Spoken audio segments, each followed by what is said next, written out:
Good afternoon, good evening, good zinta, good y'all, whatever it may be where you are. I'm not sports cards. Hope you're doing well. On this episode, there have been some things going on over at PSA that I just wanted to talk about real quick. There have been plenty of people out there who've wanted to talk about it. The two main things are the change in the declared value over there. And then there was some talk about like PSA is going to do some offers where you're going to allow people to do offers on your cards. So like if you get a card graded, they're instantly somebody's going to be able to offer on it. That's interesting. So I would play the theme music, but damn, I don't know how. All right, maybe I'll. Who knows? Who knows? Remember to like and subscribe. You know, I don't know where I'm going with this, but yeah. Let's see here. Is that some theme music? I don't know. Using a new setup here. Hope you like it. Don't turn off. Remember, every new subscriber gets a new video. You guys have made this monkey dance. I am doing a lot of videos, doing a lot of work. So you could be the reason why I do the next video. Comment. Tell me what you want me to talk about. I'll even take requests. DJ's spinning it up here. All right. So why did I even want to talk about this? This is the blowout forum here where people are talking about declared value. So what does this mean? Declared value is when you submit a card, there are service levels, you basically have to pay for the service level, like cards up to 500, cards up to 1,000, cards up to 5,000. I think there's some confusion as to what it's for. There's confusion, they're saying they want to clear it up because people don't know what to put in the number when you're declaring the value. And to this day, I still don't know whether they're telling you to declare a value before or after it's getting graded. And the answer is, in my mind, how could I declare a value after it's getting graded? Because that's why I'm sending it to you. If I didn't need you to grade a card and I knew this was going to get a 10, yeah, what the fuck am I using you for? So like it doesn't make a whole lot of sense that I have to declare a value for after it's graded. And a lot of there are two things that this feeds into, which is upcharges and insuring cards. I personally believe that this is kind of it's a way for PSA to make money. It's going to cost you more to ship your cards because they're going to be shipped at the max value. PSA has an overall deal with all the shipping companies, so they're getting the best shipping rates, the best insurance rates, and they also can just gamble. The other part is like when you think about declared value, right? When does it come into play? It comes into play if they want to upcharge you, right? Which doesn't really matter. Like if I put in $5 versus like it was up to 500, and I put in a declared value of $5, and now they're going to automatically put it to 500. But if they decide that card's worth to 2,000, they're gonna upcharge me no matter what. Doesn't matter what I put in as the declared value. So upcharging and declared value have nothing to do with each other, right? They don't, because PSA gets to say whatever the fuck they want is going to get upcharged. And the only reason they should really upcharge something is for the insurance factor. Is that, hey, handling a $5 million card comes with more cost than a 50-cent card. The real question is, how much is the difference between a $500 card and a $1,500 card on insurance? Probably not as much as they would make you pay for. The reason that this is personal to me is that I had a PSA order. I'm not a huge fan of PSA. I understand them as being a necessary evil and all other stuff, but like I sent an order. This was, after they had shut down and reopened, but like a while after that. And they flat out lost a bunch of my cards. And I had to go through, like, they were months behind their expected date. I had to go through and basically badger. The only way I got through to talk to anybody was to tag Nat Turner on social media, and then somebody else contacted me. He didn't, and they were like, "We lost your cards." And this was early on when I didn't know much about grading, and certain cards in the order I put a very low what you call it, declared value, because I was like, oh, okay, like I think this is like a 50. Like I was trying to guess what grade they would get, and between the time that I had sent them in and the time that they lost them, some of these cards had gone up a lot in value. And so basically, when it came down to it, they offered me what I declared the value for.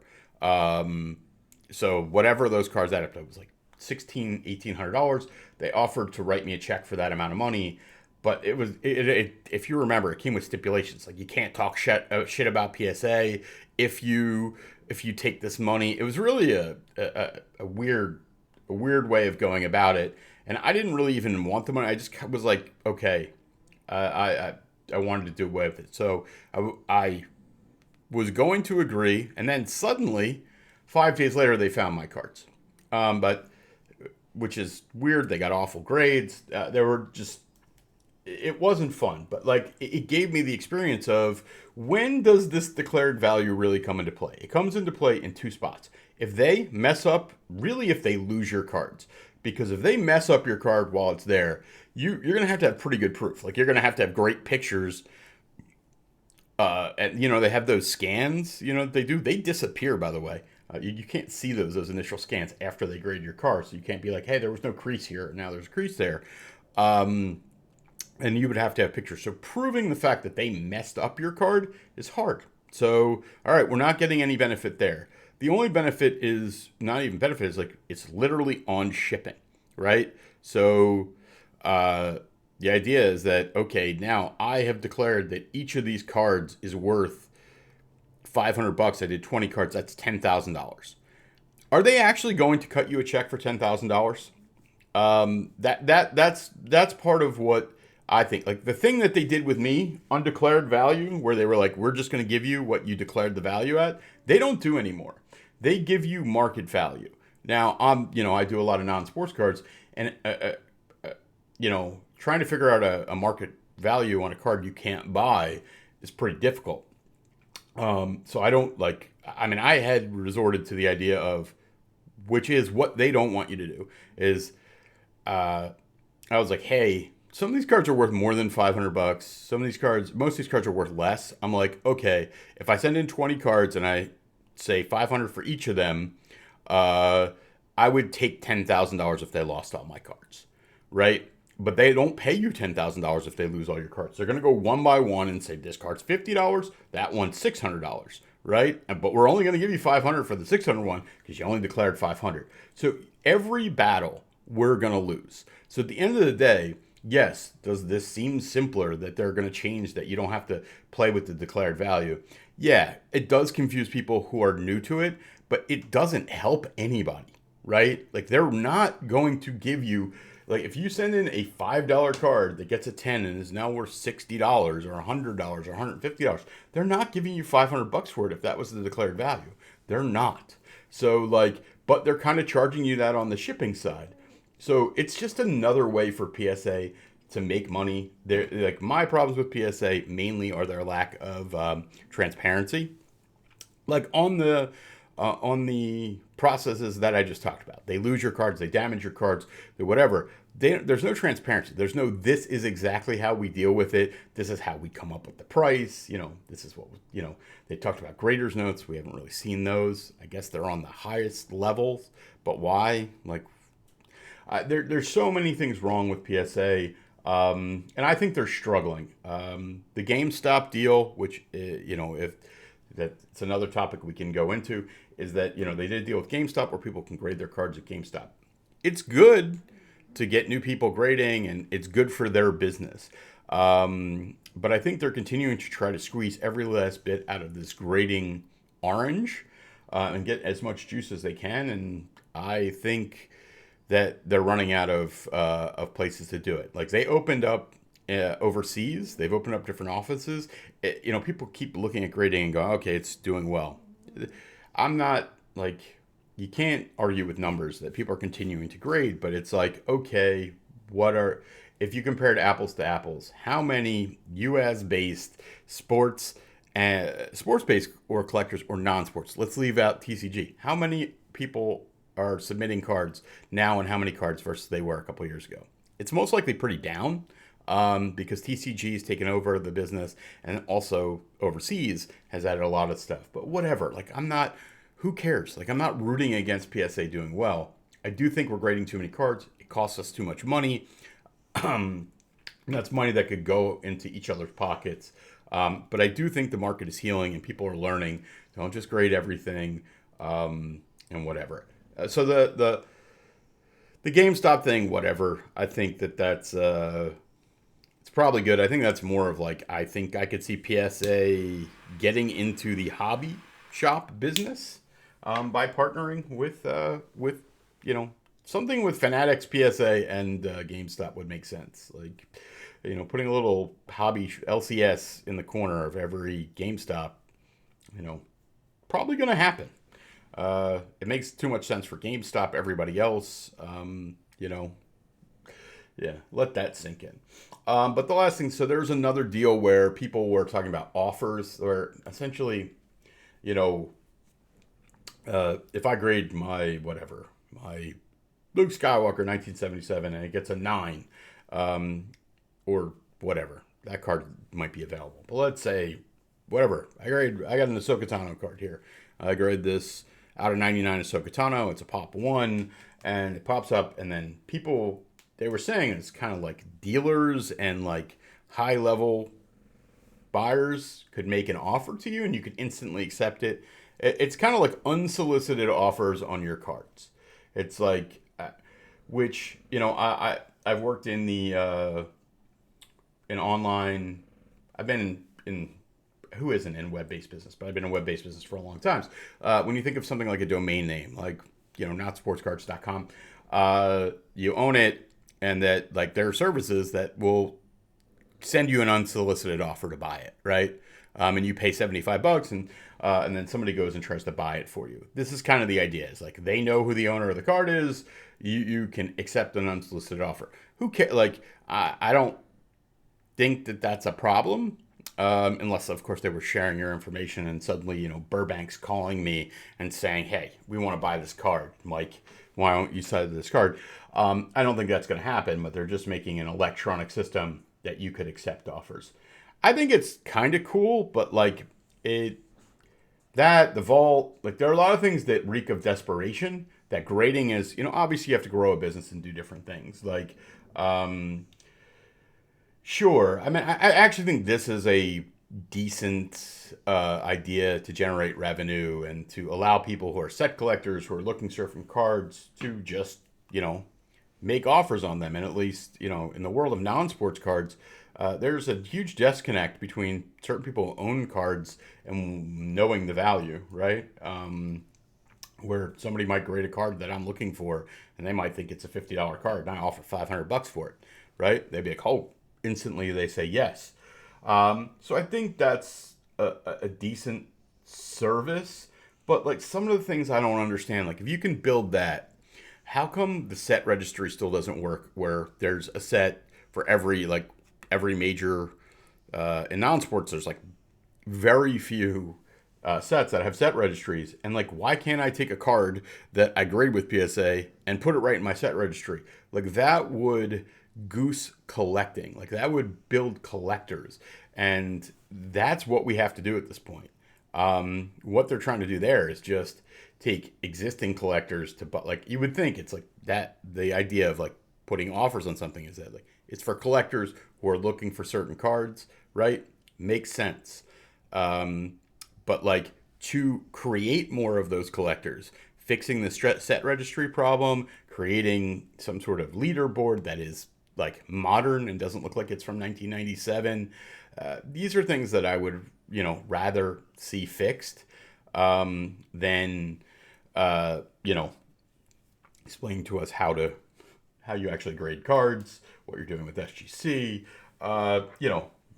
There are a lot of other things that I would see them do, but this is something that like, if they do it, it feels like it's a way for them to instantly add to the bottom line. I don't know what they would charge for it. Like, I guess the idea is that they would charge close to what eBay would. Yeah, I don't know, right? Like on the surface it seems good, but it's like now they're gonna have to like handle two people. So it's like, oh, I grade my card, and then somebody's like, I'll give you $500 for it, and they ship it to that person. They're like, wait a minute, this doesn't look Like, the old buy the card, not the grade. I mean, I guess they could see the scans. Man, it's just weird. Like, if they can start seeing the scans of other people's cards, then that there are reasons why people don't like, I never have a problem showing a card in a PSA slab, but like if it's a rare card, it's like now I have the image of it. And there's just things that can go wrong there, right? Like it's not as simple as you would think. um, and it could create problems because a lot of these instances where these rare cards that you can't just find on an existing marketplace site, those could be some finicky buyers, right? It's just a lot of ins and outs. So I think that like all these moves that PSA is doing is because the grading business can't grow, right? The grading business cannot grow. That even to grade at the current rate, the price is going to have to come down. Like you'll see it. CGC is already crazy affordable, and like, we know Beckett's basically done, and SGC is owned by them.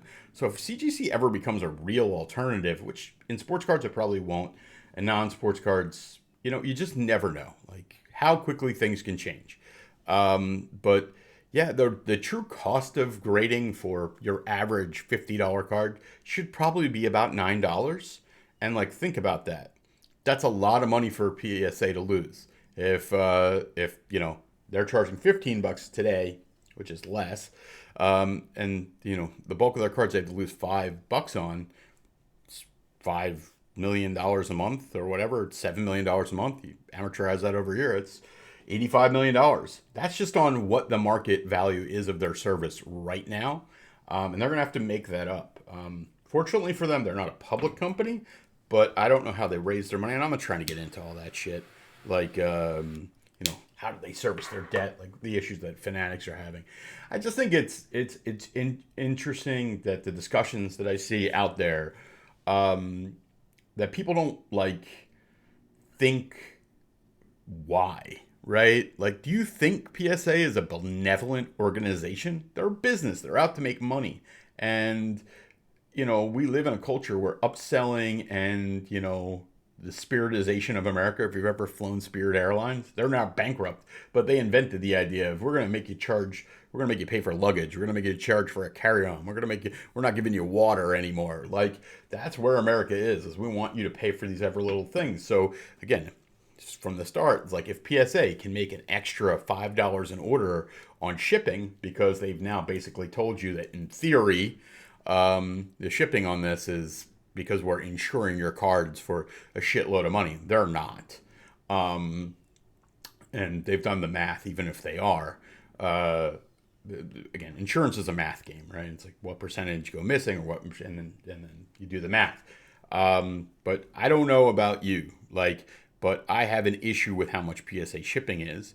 I recently went to do an order on 10 cards, and the return shipping was $44. Right, the cost per card was $15 or whatever it was.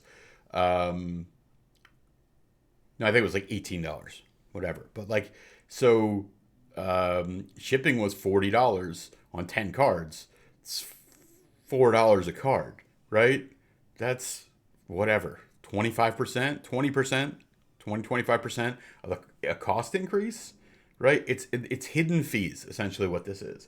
It's hidden fees. And that's also like what the offer idea is. Let's just, cut eBay out of things if we can. I did watch a video where somebody said, whoever controls the inventory controls the market. That couldn't be further from the truth. Whoever controls the customers controls the market. I remember, again, I did consulting for like poker rooms at one point. I've done a lot of weird shit in my day. And they were talking about like, how do we get the regulars to come in more, right? We have all these regular players who want to come in. I'm like, you don't have to worry about the regular players.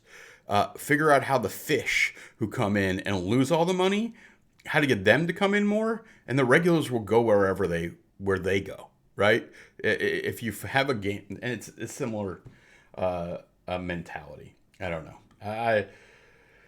Meaning like where the customers are, where the money is in the buyers, the people who spend the money. It's not the people who own the inventory. Like if I own it, like I have no allegiance to eBay. If tomorrow something opened up that people were buying on, that was less money, of course I would go there.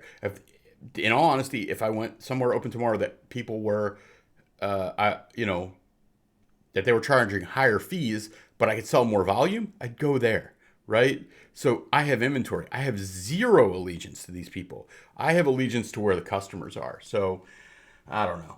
All this, like, these are just responses. Like, I wanted to start a podcast one day called The Rebuttal, where I just hear stupid shit all the time, and I want to be like, okay, I have a response to this.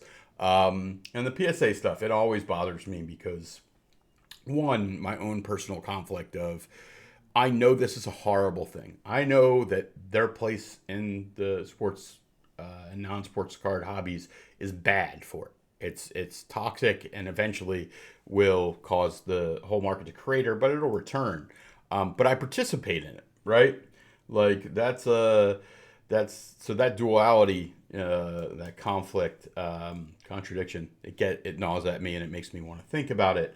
But yeah, I don't know. Just not a fan of PSA. I'm not, but I'm not like these moves are just meaningless to me. And people make a big deal about them. And, like, again, I mentioned graders notes. Like, I've never seen graders notes, right? I have a buddy who just submitted a card that he submitted at the $1,500 level, okay? He bought this card raw for, I think, $1,200. They upcharged him to $2,500. The card got a 6. How do you upcharge somebody if you actually have decreased, like, so I don't know. I know they're just trying to eke out more money on every edge, and you're going to see it more and more. Anywhere where they can pick up dollars, they're going to. And yeah, I don't know what that means, right? Like, they don't care about the hobby.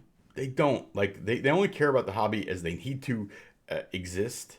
You know, like, without the hobby they can't exist, but they're there to extract as much money as they can. They are the regular customers who are seeking the whales, who have the actual money. They don't work if everybody in the hobby doesn't go out and make money every month and buy, send cards to PSA. So yeah, I mean, that's kind of my rant on this one. I don't know, like, it's yeah, I just think it's something that we all should continually think about when you go to send cards to PSA. How expensive is it? How much money do you get back for it? Why do you do it? And why do they do the things they do? And realize that they don't care about us, outside the idea that we're the customers. And in fact, they'll just seek other customers, right? They'll just go to, right? They'll just be like, oh fuck, we can't grade anymore. Let's sell the cards that people bring to us, or let's go to Asia and grade their cards. Fuck this, you know. But yeah, all right. I'm not sports cards. Remember, come on, comment. Tell me what I said right. Tell me what I said wrong. If you agree with me, you disagree with me, I want to hear what you have to say. And by the way, if you watch my videos routinely, make sure you subscribe. I'm blown away by the idea of how many people who routinely watch my videos aren't actually subscribers. And I've basically decided to beat myself over the head to try to add 200 more subscribers. So if you like my shows, you want me to do more content, remember, every new subscriber, even if you've been watching forever and you don't subscribe, you're a new subscriber, gets you a new video. That's it. I'm not sports cards, and I am out.